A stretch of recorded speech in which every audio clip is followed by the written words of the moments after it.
Bismillahirrahmanirrahim.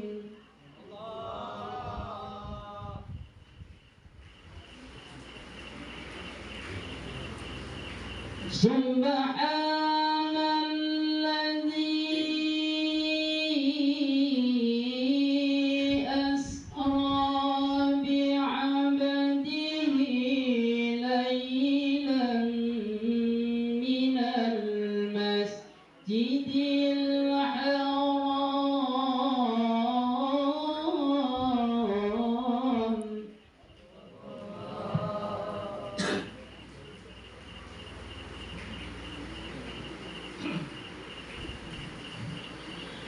ليلا من المسجد الحرام إلى المسجد الأقصى الذي باركنا حوله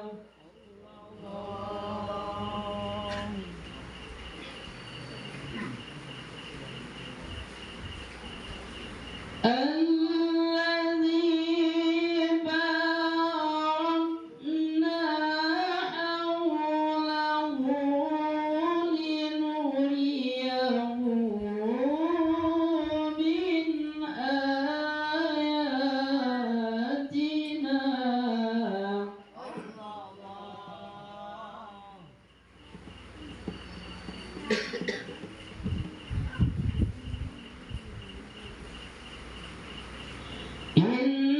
إنه هو السميع البصير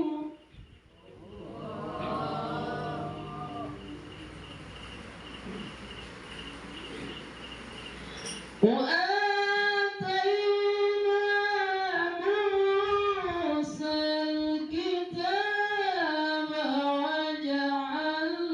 وجعلناه هدى لبني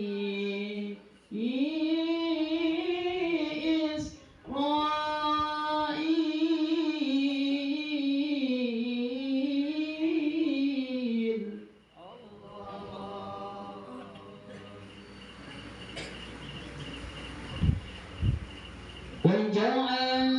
وجعلناه هدى لبني إسرائيل ألا تتخذوا من دوني وكيلا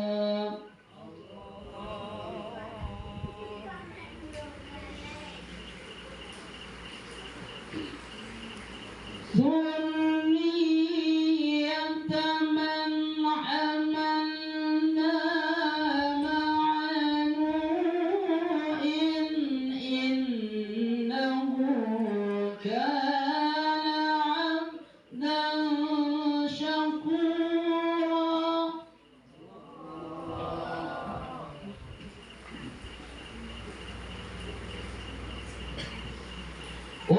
وقضينا إلى بني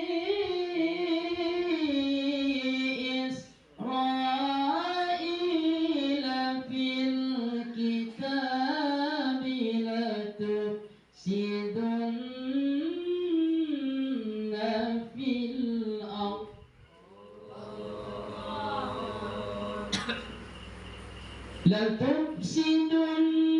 لتفسدن في الأرض مرتين ولتعلن علوا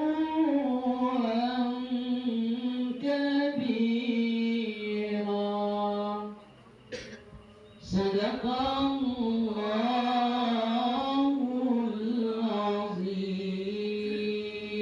العظيم Assalamualaikum warahmatullahi wabarakatuh. Bismillahirrahmanirrahim. Assalamualaikum warahmatullahi taala wabarakatuh.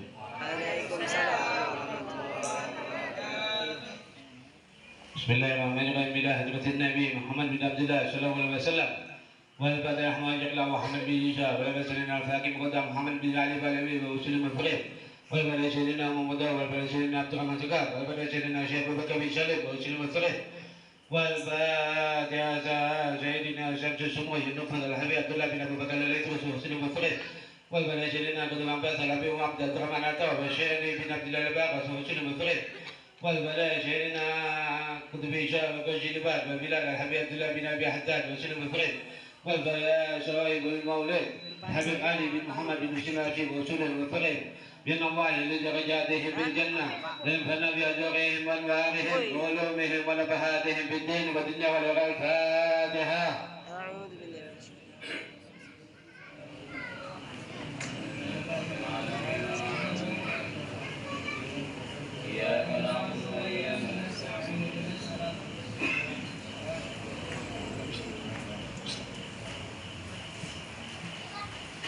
بسم الله الرحمن الرحيم. إن الله ملائكته يصلون على النبي يا أيها الذين آمنوا صلوا عليه وسلموا تسليما.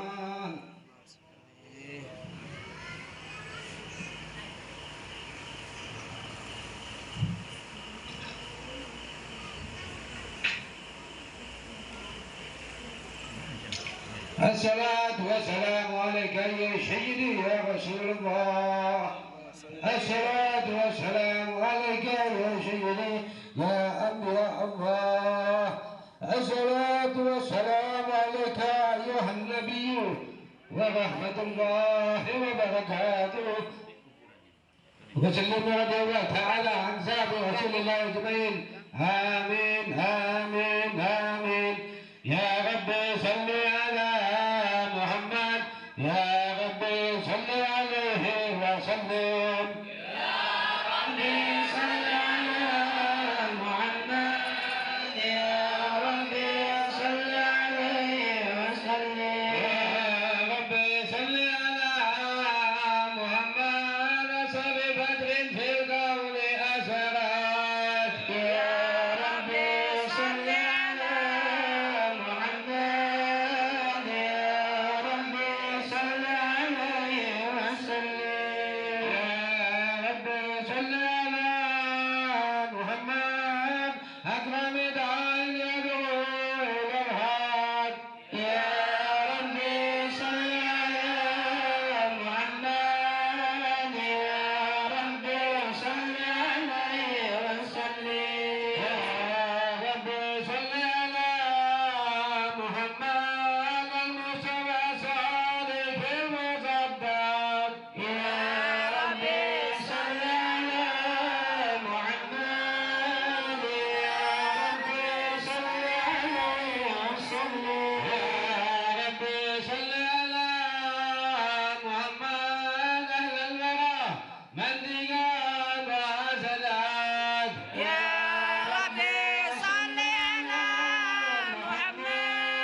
وسلمتها ما قد تعود يا ربي صل على محمد يا ربي صل عليه وسلم يا ربي صل على محمد وثامن الخير كل ملك يا ربي صل على محمد يا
والهموينا ليغفرك الله ما تقدم من ذنب وما تاهى ويتم نعمة ولك ويهديك صراطا مستقيما وينصرك الله نصرا عزيزا لقد جاءكم رسول من أنفسكم عزيز عليه ما عنتم حريص عليكم بالمؤمنين رؤوف رحيم وإن الله يقنصر الله لا إله إلا هو الذي توكلت وهو رب العرش العظيم إن الله ملائكته يصلون على النبي يا أيها الذين آمنوا صلوا عليه وسلموا تسليما اللهم صل وسلم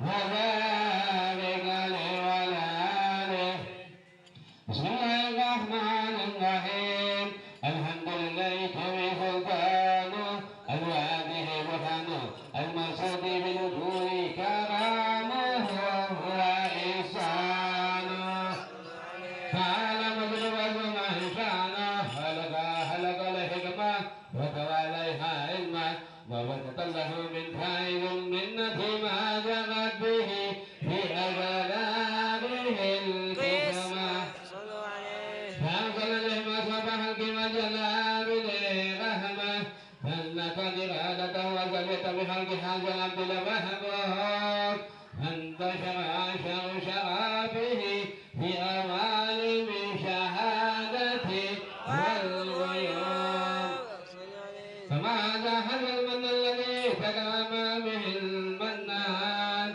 وما دام هذا بدل الذي خرج من عدد الإحسان صورة كاملة ظهر بحق المحبوب فتعذرت بوجودها كناف الوجود ودرج البعد عوالمه بجراد تكريم اللهم صل وسلم أشرف الصلاة والتسليم على سيدنا ونبينا محمد الرؤوف الرحيم اللهم صل وسلم وبارك عليه وعلى آله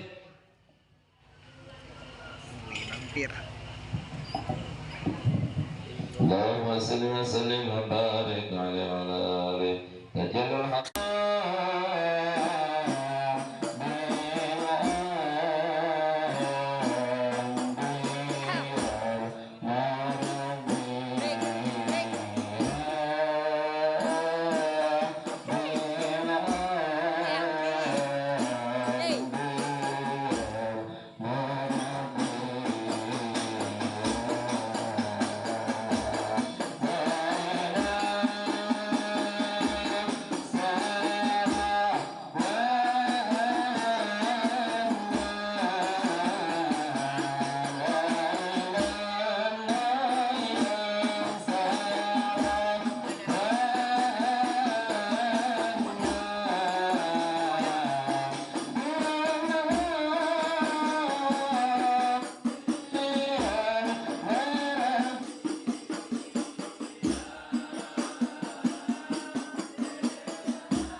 Assalamualaikum warahmatullahi wabarakatuh.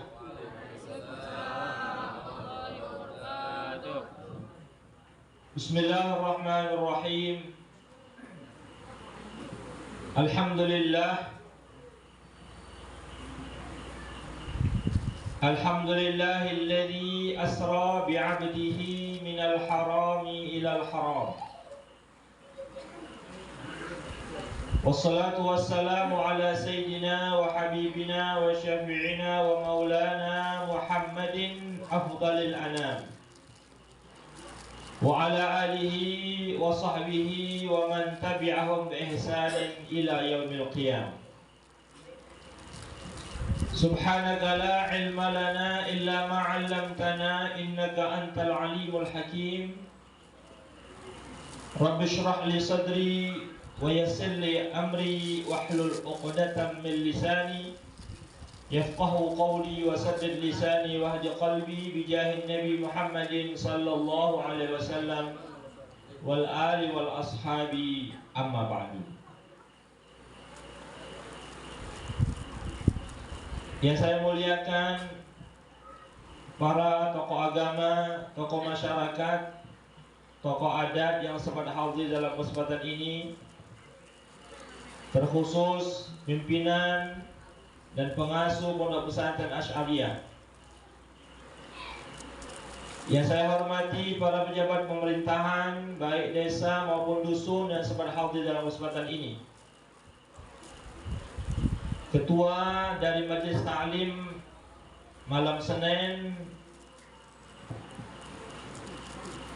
pengajian Pondok Pesantren Asy'ariyah beserta para anggota pengajian dari bapak-bapak maupun ibu-ibu, ke semua para tamu undangan, para ustadz, para pimpinan pesantren yang sempat hadir, kesemuanya hadirin wal hadirat yang dirahmati, yang diberkahi oleh Allah Subhanahu wa taala.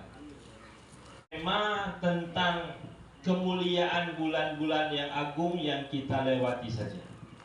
Tapi sedikit ada banyak akan bersinggungan dengan Isra Mi'raj. Ada seorang habib guru saya di kota Mekah. Beliau berasal dari Yaman, tapi banyak mengajar di Mekah, di Madinah, di Jeddah. Beliau bernama Al-Habib Abu Bakar Al-Adni Ibnu Ali Al-Mashhur. Sudah wafat sekitar 5 bulan atau 6 bulan yang lalu. Kita doakan semoga Allah merahmati beliau, rahimahullah ta'ala, wa nafa'ana bihi wa bi'ulumihi ويعلي درجة الجنة وينفعنا بأسراره وأنواره علوم بالدين والدنيا والآخرة. الفاتحة. أعوذ بالله من الشيطان الرجيم. بسم الله الرحمن الرحيم. الحمد لله رب العالمين الرحمن الرحيم مالك يوم الدين. إياك نعبد وإياك نستعين اهدنا الصراط المستقيم صراط الذين أنعمت عليهم غير المغضوب عليهم ولا الضالين. Pada satu pengajian tentang bulan Sya'ban kalau tidak salah, tapi beliau memberikan satu cara ketika mendapati setiap bulan-bulan mulia.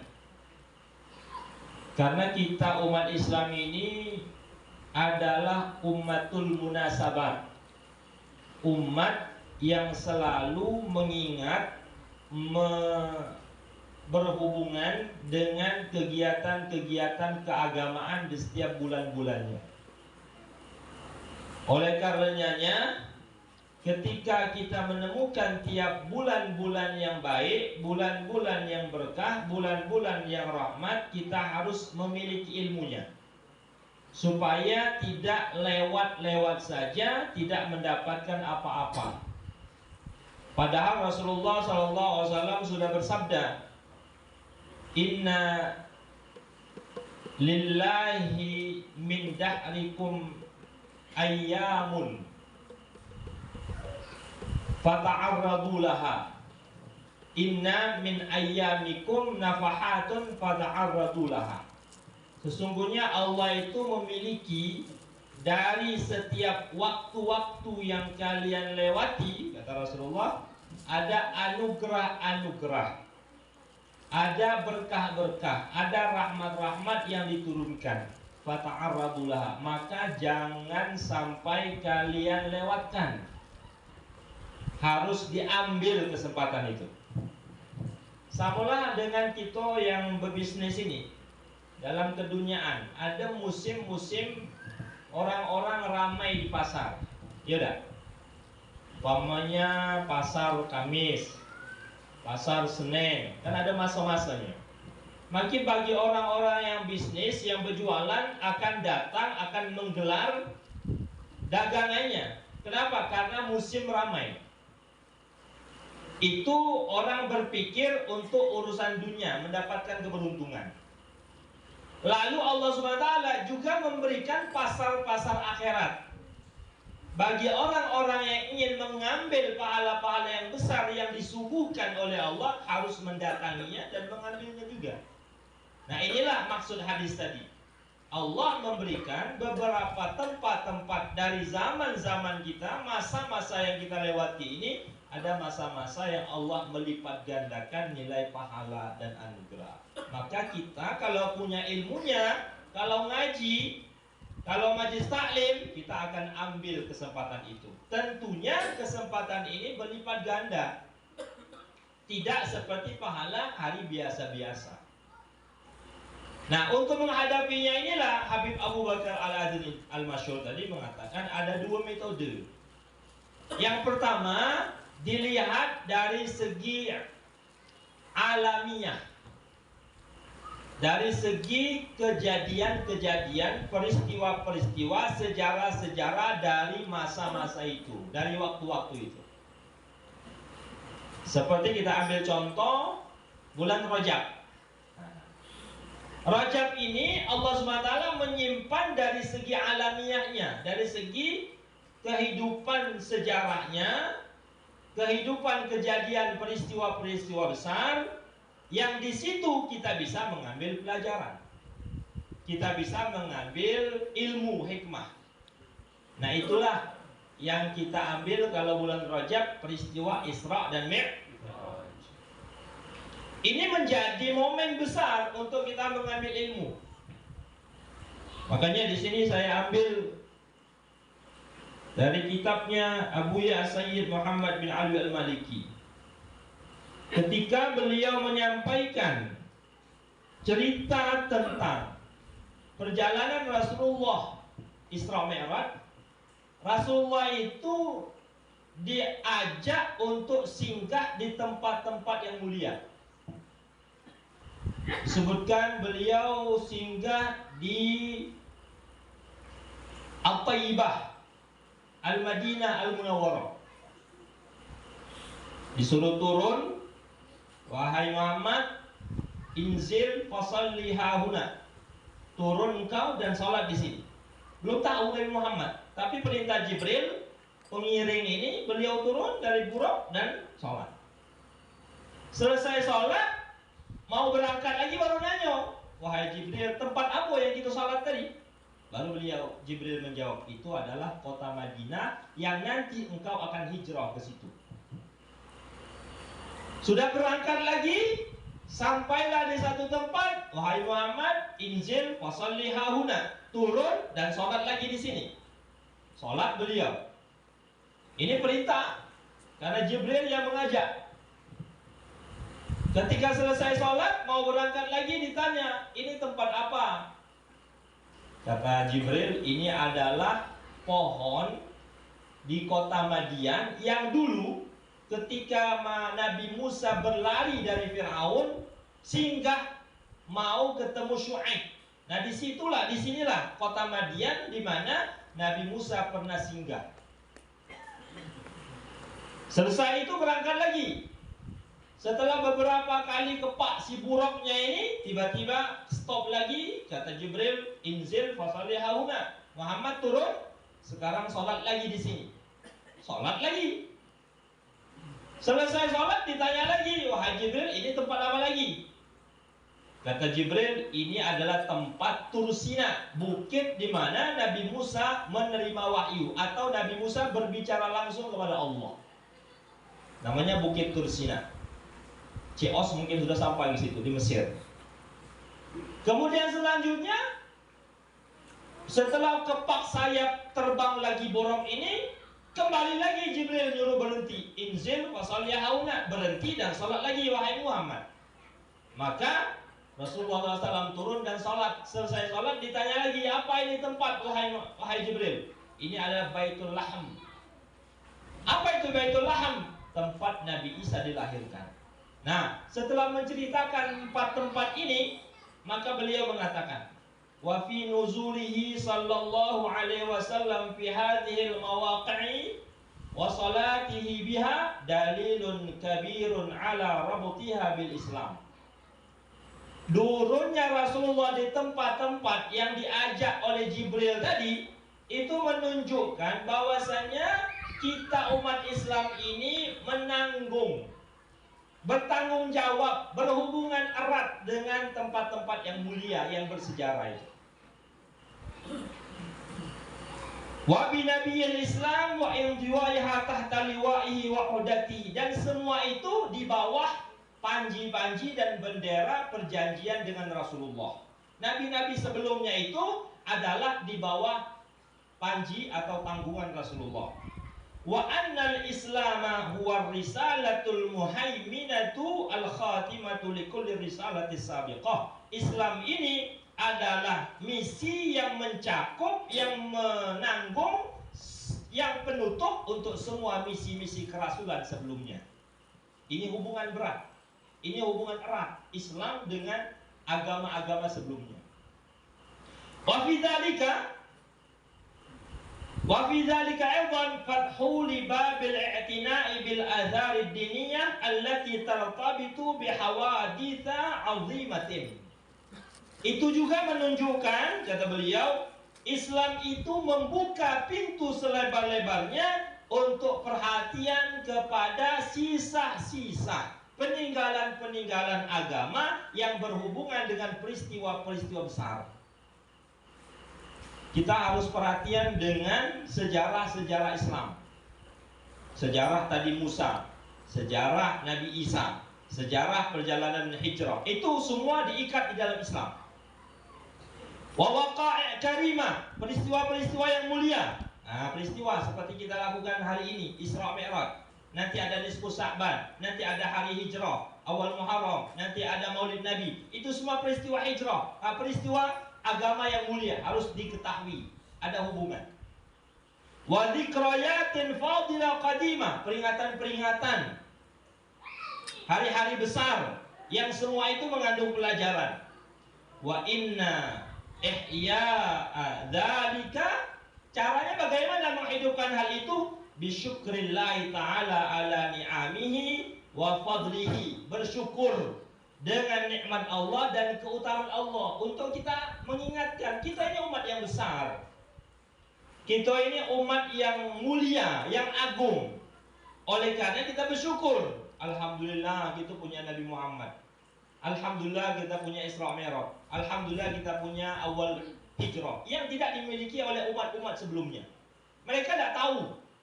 Yang tahu baik yang lahirnya, yang wafatnya, padahal tidak sesuai dengan kejadiannya. Tapi kita setiap saat, setiap bulan ada hal-hal yang berkaitan dengan agama, peringatan-peringatan untuk menunjukkan kita ini umat yang besar, yang memperingati atau mengenang setiap sejarah. Bagaimana cara mensyukurinya? Bil ibadah, dengan cara mendekatkan diri kepada Allah. Wad doa, dengan cara kita berdoa. Wad dzikir, dengan cara kita berzikir. Wat tafakkur, dan juga berpikir. Berpikir bagaimana? Ambil pelajaran. Peringatan-peringatan kita lakukan kan demikian. Baca Quran, baca selawat, kemudian disuruh orang ceramah mengambil nilai-nilai yang bisa diambil dari pelajaran itu. Fima ya'udu 'alal insan bil manfaah wal khair, untuk dijadikan sebagai kemanfaatan dan kebaikan sebagai pedoman hidup. Nah, inilah maksud dari Habib Abu Bakar tadi, Ketika kita mengetahui peristiwa-peristiwa pada setiap bulan-bulan itu, kita bisa mengambil pelajaran. Nah, kita alhamdulillah diberikan hal ini, Bapak Ibu. Dan akan sering saya sampaikan untuk mengingatkan, karena ada orang-orang yang memberikan hembusan-hembusan yang tidak baik. Oh, ini adalah bid'ah. Oh, ini tidak ada sandarannya. Oh, ini tidak ada zaman Nabi. Ya memang, kalau judulnya tidak ada zaman Nabi. Judulnya peringatan Maulid, ya tidak ada. Peringatan Isra Mi'raj, ya tidak ada. Ngapa Ustaz tidak ada zaman Nabi? Karena yang para sahabat itu sudah lihat langsung Nabi. Tidak perlu lagi peringatan. Loh, ini depannya yang melakukan Isra Mi'raj, tinggal nanya baik. Ya enggak? Kita memperingati Isra Mi'raj karena kita tidak ketemu lagi Nabinya. Nah, dibaca sejarahnya. Kita tidak bertemu Nabi lagi waktu maulid Nabi, maka dibaca maulidnya. Kalau lah di depan Nabi, kan lucu. Orangnya di depan kita, diperingat-peringati. Nah, makanya kenapa tidak terjadi setelah itu? Di kemudian hari, ulama-ulama memberikan petunjuk untuk menambah dekat kepada Nabi, dibacakan sejarah Nabi. Itu judulnya memang tidak ada, tapi isinya semuanya ada zaman Nabi. Baca selawat, zaman Nabi ada. Pakai hatra dufuk, zaman Nabi ada. Berzikir, zaman Nabi ada. Ceramah, ya Nabi setiap hari ceramah. Tak di masjid, tak di rumah, tak di jalan, ceramah itulah Nabi. Nyampaikan tentang kehidupan beragama ini. Nah, itu adalah satu cara kita ketika mendapati sebuah bulan yang mulia dan agung. Kita mengambil pelajaran dari sisi sejarahnya, peristiwa-peristiwa yang agung di dalamnya. Kalau Rajab, contohnya kita ambil pelajaran Isra dan Mi'raj. Nah, kedepannya Isra Mi'raj sudah hampir habis nih Rajab. Hari ini malam berapa? 29 malam ini ya. Lah masuk 29. Tadi 28. Ya. Nah, besok pagi masih 29. Lusa kita lihat bulan yang bekerja di Lajnah Falakiyah melihat bulan apakah sudah masuk atau tidak. Kalau melihat bulan besok hari Selasa, maka hari Selasa jadi bulan baru.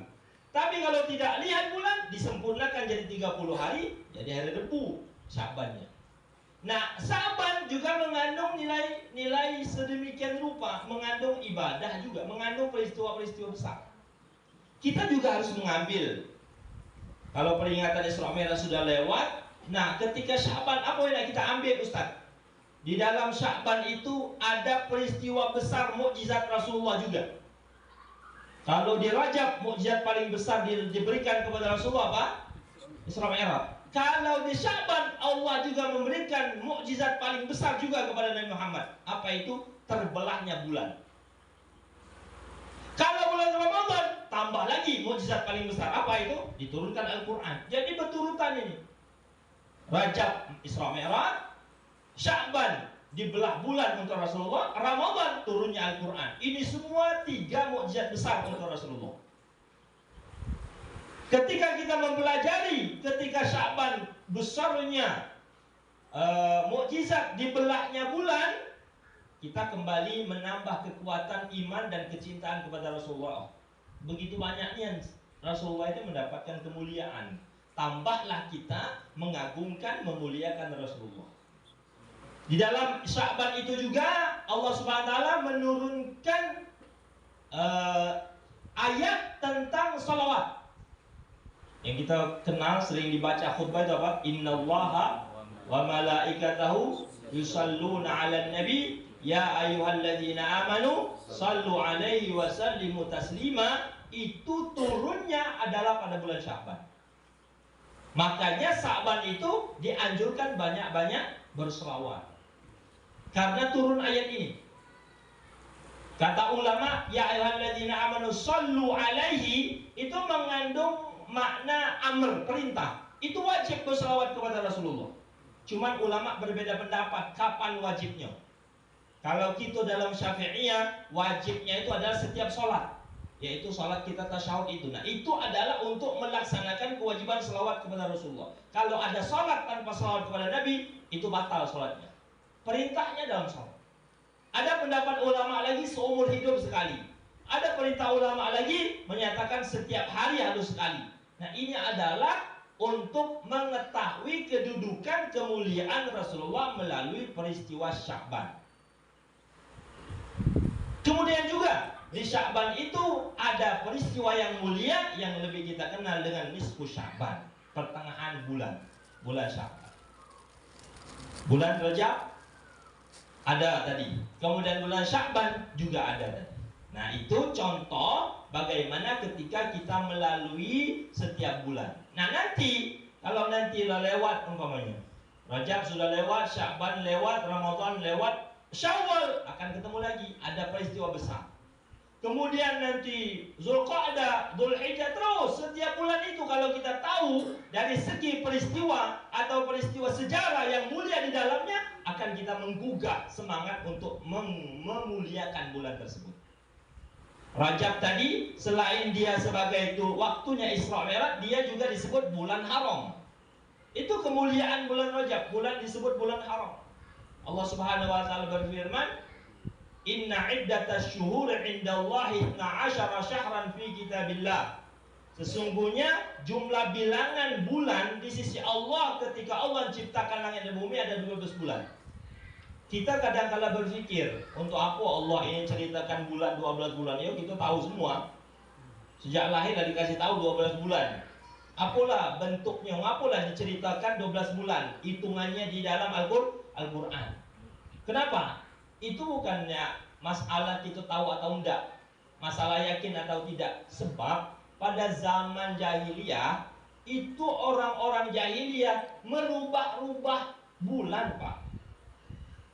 Sampai bulan itu dianggap tinggal 11. Kadang-kadang dianggap jadi 13. Kadang dibikinnya 14. Dirusaknya zaman waktu itu.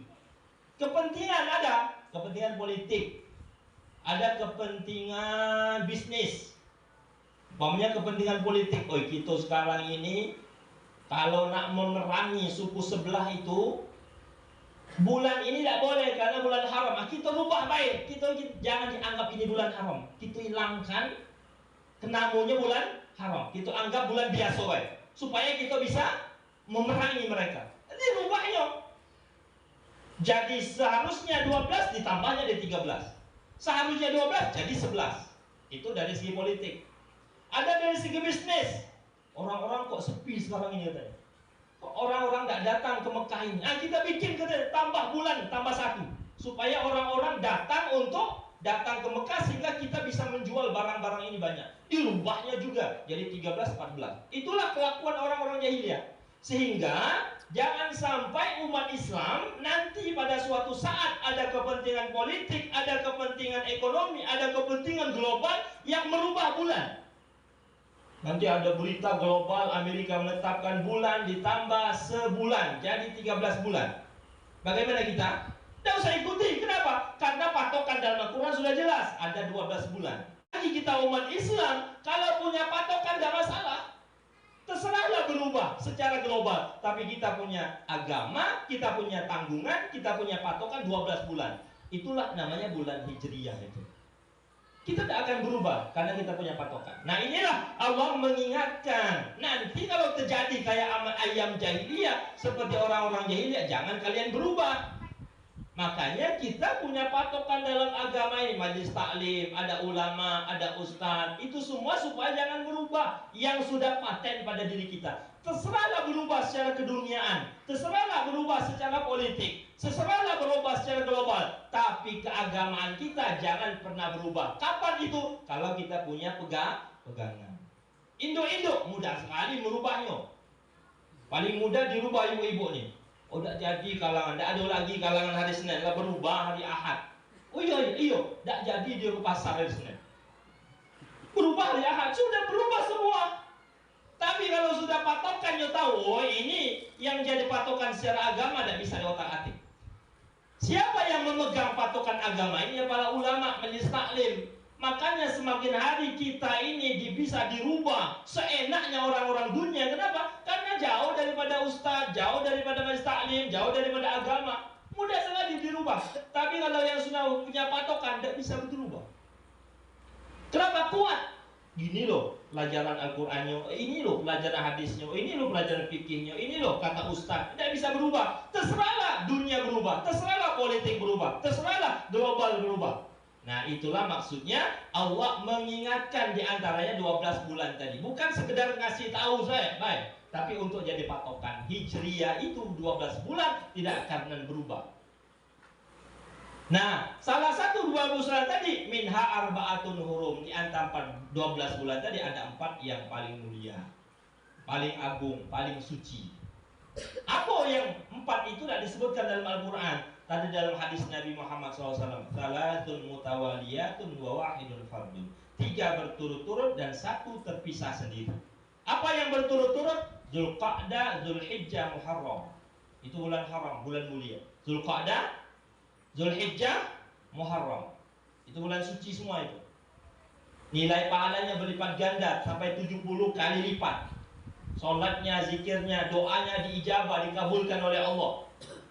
Kemudian juga kalau di tanah haram, zaman itu tidak boleh berperang, tidak boleh menumpahkan darah, tidak boleh berbuat maksiat karena ini mulia.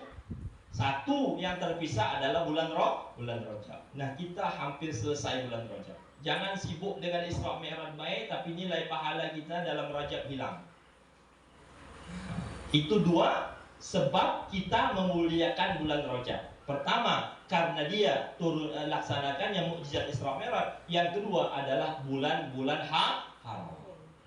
Nah, kalau bulan Sya'ban tadi, di antaranya saya sampaikan tadi, dia sebab terjadinya terbelah bulan dan kemudian juga apa? Terjadinya nisfu Sya'ban. Nisfu Sya'ban itu adalah malam yang Allah Subhanahu wa taala menurunkan ampunan sebanyak-banyaknya. Menerima, dikabulkan segala hajat-hajatnya. Dilipat gandakan pahala-pahalanya. Maka kita disunahkan baca Yasin 3 kali untuk hajat-hajat kita. Paginya besok kita berpuasa. Tapi ada orang-orang yang tidak bisa diterima doanya dan tidak bisa diampuni dosanya. Bagi orang-orang yang mutus silaturahmi, orang-orang yang uququl walidain, durhaka kepada orang tua, orang-orang yang ada kebencian sama kaum muslimin, orang-orang yang mudminul khamr, yang kecanduan dengan minuman-minuman keras dan sejenisnya. Kalau dia tidak bertaubat sungguh-sungguh pada malam itu, dia masih dalam keadaan dosa itu, maka Allah menutup pintu untuk dia. Doa dikabulkan, taubat diterima dan sebagainya. Tapi kalau dia mau bertaubat tepat pada malam itu, Allah membuka pintu selebar-lebarnya. Itu adalah malam nisfu Sya'ban pada bulan Sya'ban. Nah, setelah kita ketahui peristiwa agung, kemuliaan setiap bulan ini, saya contoh 2 bulan saja. Karena kalau disebut semua 12 bulan ini tidak selesai kita. Kita metode yang kedua. Apa itu metode yang kedua? Yaitu mempelajari tugas-tugas keagamaan di dalamnya. Karena Abu ya tadi diisi dengan ibadah, berdoa, berzikir.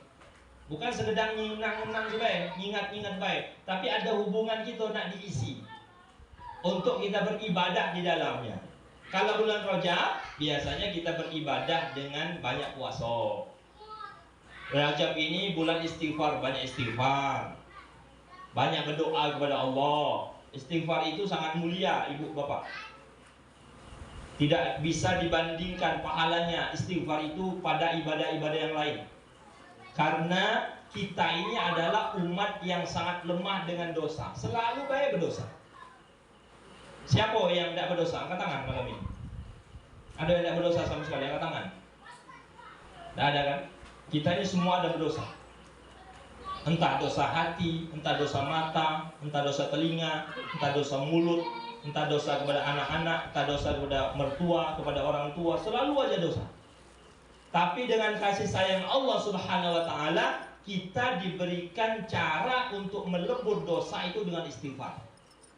Bahkan ada satu hadis menyatakan, kalau seandainya umat ini tidak ada yang beristighfar, tidak ada yang berdosa, Allah akan mendatangkan, menciptakan satu hamba-hamba yang mereka cuma tugasnya berdosa, kemudian mereka bertaubat, beristighfar. Saking pentingnya istighfar. Allah ingin seorang hamba itu beristighfar. Mungkin istighfar kita ini berusaha kepada Allah, ya Allah, kalau banyak istighfar diterima benda, nah suuzon kepada Allah, nak perlu diistighfari lagi. Makanya kita terus-menerus istighfar. Semoga istighfar kita yang pertama menutup istighfar kita yang sebelumnya. Terus-menerus semakin banyak istighfar. Ada seorang imam, Hasan Al-Basri, ditanya oleh santrinya, masyarakatnya, wahai imam, ngadu kepadamu, kasih aku obat, kasih aku solusi, kasih aku zikir. Ngapo kau katanya? Aku ini banyak harta, tapi harta aku ini tidak menenangkan hatiku. Kenapa? Karena aku belum punya keturunan. Ya sudahlah katanya, engkau beristighfar banyak-banyak. Kemudian beberapa selanjutnya datang lagi orang tanya lagi, wahai imam, alhamdulillah aku ada pekerjaan, perkebunan, tapi di kampung kami tidak hujan-hujan. Ya sudah, banyak-banyak istighfar kata beliau. Setelah beberapa hari berikutnya ada lagi orang-orang bertanya, ya imam, kami sudah punya anak, sudah punya harta, sudah punya hujan, tapi juga tidak punya pekerjaan, miskin, tidak ada harta. Ya sudah, istighfar. Murid-muridnya lihat, murid-muridnya bertanya-tanya heran, ngapola Imam Hasan Basri ini ditanya masalah 3, tapi jawabannya cuma 1. Nah, biasa kan resep dokter itu kan beda-beda. Yang sakit kepala dikasih penyakit obatnya ini, yang sakit perut obatnya ini, yang sakit apa lagi? Kanker, kantong kering ada obatnya? Ada itu.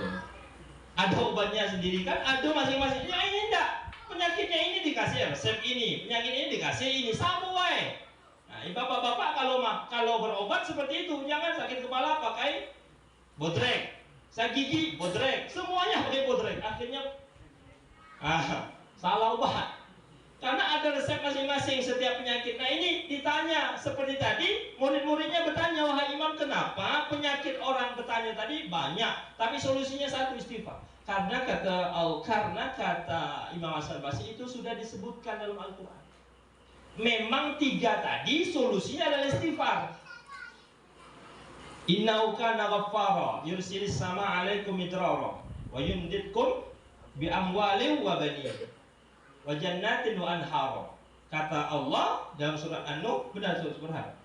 Beristighfarlah, sesungguhnya Allah itu Maha Pengampun. Kalau kamu lah banyak istighfar, yang tidak punya anak dikasih anak, yang tidak punya harta diluaskan hartanya, yang kekeringan diberikan hujan yang banyak. 1 solusinya, walaupun penyakitnya 3. Ini istighfar.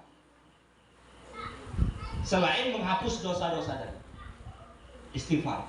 Astagfirullah. Banyak macam-macam istighfar, ibu-ibu banyak macam. Boleh yang pendek, paling pendek astagfirullahaladzim. Yang panjang, Sayyidul istighfar. Allahumma tarabi ilan ta'alukani wa abdika wa ana ala ahdika wa alika mustaqabu a'udzubika min syarri ma sana'tu abu laka bi ni'matika alayya wa abu bi dzanbi faghfirli fa innahu la yaghfiru dzunuba illa anta. Saya bisa hafal kalau cepat, kalau lambat hilang. Istighfar itu Sayyidul istighfar. Yang biasa dilakukan astagfirullah, itu istighfar. Istighfar Nabi Yunus, apa itu? La ilaha illa anta subhanaka inni kuntu minadh dhalimin. Istighfar juga. Istighfar Nabi Adam, Rabbana zalamna anfusana wa illam taghfir lana wa tarhamna lanakunanna minal khasirin. Istighfar juga itu. Selesai salah astagfirullahalazim, itu juga istighfar. Sudah tidak bisa. Istighfar dah hafal, Yunus dah hafal, Nabi Adam dah hafal, panjang dah hafal. Astagfirullah sudah cukup. Jangan dipotong lagi astaga, jangan. Ini sudah tidak bisa semua jadi astagfirullah, tidak ada astaga, dah. Itu tidak ada potongan seperti itu, ada. Yang paling pendek apa? Astagfirullah. Jangan lagi dipendekkan jadi astaga. Karena sebagian orang itu astaga katanya itu pendekan dari astagfirullah, bukan. Salah, di mana makna istighfarnya di situ. Nah, itu adalah cara kita istighfar. Jadi Allah Ta'ala ngasihkan modal kita. Dan berapa banyak orang-orang mendapatkan kedudukan mulia gara-gara istighfar dan taubat. Dulunya naudzubillah min dzalik perampok besar seperti Fudail bin Iyad. Itu Imam Fudail bin Iyad itu adalah perampok besar. Tiap malam kerjaannya merampok. Bukan hanya sekadar merampok, kadang-kadang membunuh kalau tidak dikasih uang daripada hasil rampokan. Suatu hari beliau mau pulang dari merampok, balang ke rumah, masuk mau ke rumah, tahu-tahu didengarnya ada ayat orang baca Quran subuh-subuh. Pokoknya ayat itu menerangkan bahwasanya kapan waktunya orang-orang yang beriman itu antaksya'a qulubuhum li dzikrillah, hatinya itu jadi lembut untuk ingat kepada Allah. Apa?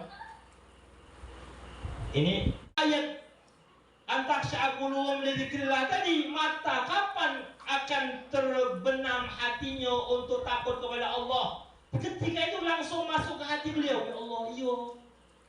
Berapa kali aku membunuh, berapa kali aku merampok orang, berapa orang menghakimi orang. Sekarang kapanlah hatiku ini takut pada Allah?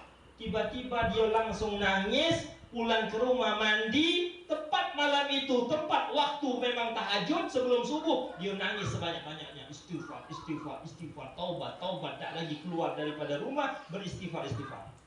Sampai akhirnya menjadi pemimpin orang-orang saleh, terkenal dengan Imam Fudail bin Iyad.